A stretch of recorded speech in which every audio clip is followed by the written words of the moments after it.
Greetings, dear friends.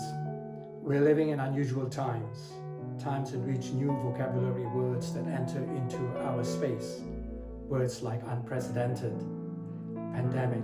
These storms from an invisible enemy have entered into our lives, and we find ourselves in place and space confined. Yet as a humanity, we recognize that we were made to be connected to one another and to our Creator God.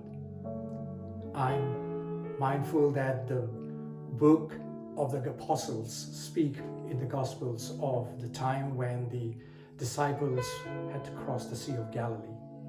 They entered into the boat with Jesus and the storm that had raged from all corners. Now, any of you who have been to the Sea of Galilee know that it's very calm in the mornings, and in the afternoon an unusual storm can break through. And we are told also in that passage we are to focus on Jesus, reminding us that He is the one that calms the seas and tells the storms.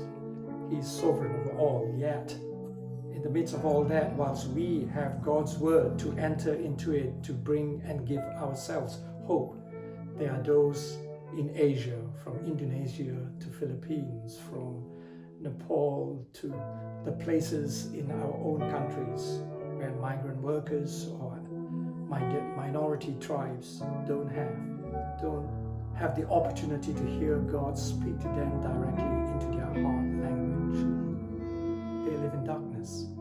They live without hope from that fear, from that moment in which they face all of that traumas that are besieging them each day.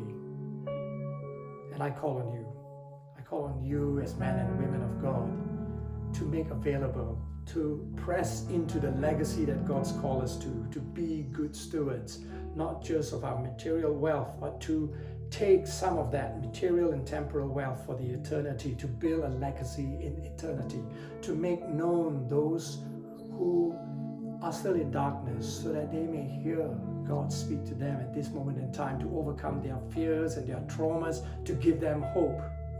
Will you join me in doing so? Will you join me to be that legacy builder, to make a difference in the lives of those who still are waiting? Friends, this is a moment that God gives us, a pivotal moment in time.